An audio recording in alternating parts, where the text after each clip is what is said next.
Hello viewers, welcome to முக்குக்கு மனம் நாக்கு குருசி channel. இன்றைக்கி நம்ம பாலக்கீரை சிறுகீரை மீல் மேக்கர் வச்சுட்டு ஒரு ஃப்ரை பார்க்க போகிறோங்க. ரொம்பவும் சுவையாக இருக்கும்.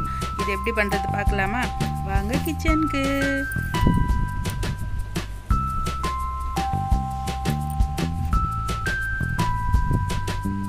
வானல் வச்சுக்கிட்டோங்க, அதில் ஆயில் விட்டுக்கிட்டோம். எண்ணெய் நல்லா காஞ்சிடுச்சு. அதில் வந்துட்டு கடுகு, உளுத்தம்பருப்பு, கடலைப்பருப்பு போட்டுக்கலாங்க தாளிப்புக்கு. நல்லா ஃப்ரை ஆகி வந்துடுச்சு. நல்லா பூண்டு இது மாதிரி சின்ன சின்னதாக கட் பண்ணி வச்சுருக்கேங்க, அது போட்டுக்கலாம். எவ்வளோ பூண்டு போட்டால் அவ்வளோ டேஸ்ட்டாக இருக்கும். நம்ம பாலக்கீரைக்கு ரொம்ப சுவை கொடுக்கும். நல்லா இது ஃப்ரை ஆகிடுச்சு. இப்போ வந்துட்டு வெங்காயம் மெலிசாக கட் பண்ணி வச்சுருக்காங்க, அதை ஆட் பண்ணிக்கலாம். அது நல்லா ஃப்ரை பண்ணிக்கலாம்.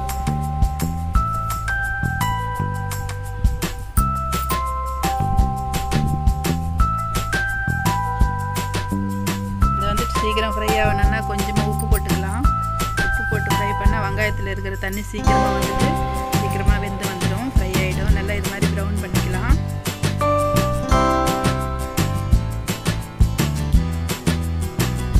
இப்போ வந்துட்டு விதை நீக்கிட்டு தக்காளி வச்சுருக்கேங்க, கட் பண்ணி வச்சுருக்கேன், அது போட்டுக்கலாம். பாலக்கீரை சேர்க்குறோம் இல்லையா, அதனால விதை இருந்தால் விதை இல்லைன்னு சொல்லுவாங்க, கல் வரும், கிட்னியில் ஸ்டோன் வரும்னு சொல்லுவாங்க. அதனால விதை நீக்கிட்டு தக்காளி இது மாதிரி அரிஞ்சு வச்சுருக்கேன், அது போட்டுக்கலாம்.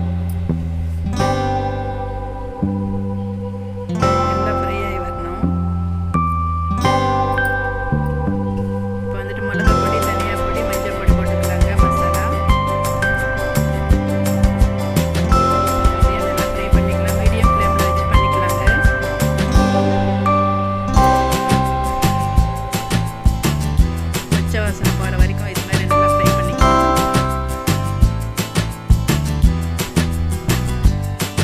இப்போ வந்துட்டு பாலக்கீரை சிறுகீரை ரெண்டையும் மிக்ஸ் பண்ணி இது மாதிரி கட் பண்ணி வச்சுருக்காங்க. நல்லா வாஷ் பண்ணிவிட்டு அதை சேர்த்துக்கலாம்.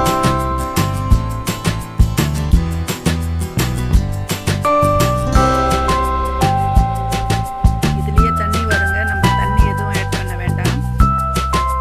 இது மாதிரி நல்லா ஒரு வாட்டி திருப்பி விட்டுக்கலாம்.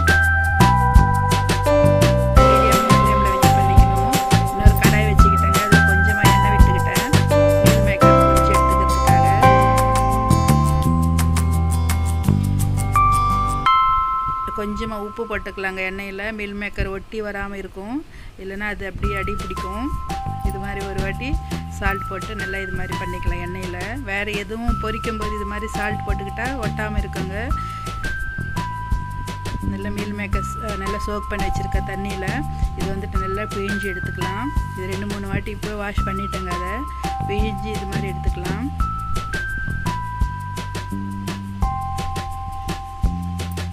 கீரையும் நல்லா வெந்து வந்துட்டு இருக்கு. மீடியம் ஃப்ளேமில் வச்சு பண்ணால் அதுலேயே தண்ணி வருங்க. தக்காளியில், கீரையில் எல்லாமே அந்த தண்ணியே சரியாக போயிடும். தண்ணி எதுவும் எக்ஸ்ட்ரா ஆட் பண்ண தேவையில்லை. இல்லை, மீல் மேக்கர் நல்லா ஃப்ரை பண்ணியாச்சு. இதை வந்துட்டு பாலக்கீரையில் சேர்த்துக்கலாம். சேர்த்து நல்லா ஒரு வாட்டி கலக்கிக்கலாங்க. இப்போ வந்துட்டு மீல் மேக்கர் ஃப்ரை ஆகிடுச்சுன்றதுனால இதுவும் ரொம்ப வேக வேண்டிய அவசரம் இல்லை. அதனால் இப்போ அந்த கீரையில் இருக்கிற தண்ணியே இதுக்கு சரியாக போயிடும். நல்லா இது மாதிரி ஒரு வாட்டி மிக்ஸ் பண்ணிக்கிட்டு மூடி போட்டு விட்டுட்டோம்னா ஒரு 2-3 மினிட்ஸ்க்கு அது நல்லா ஃப்ரை ஆகிடும்.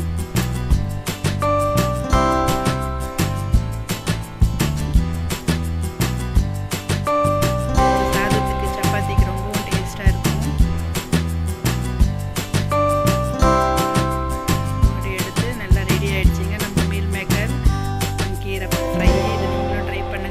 ஹெல்த்தியான டிஷ்ஷு, ரொம்ப சுவையாகவும் இருக்கும். ஓகே வியூவர்ஸ், சேனல் சப்ஸ்கிரைப் பண்ணிக்கோங்க, லைக் பண்ணுங்கள், உங்கள் ஃப்ரெண்ட்ஸுக்கு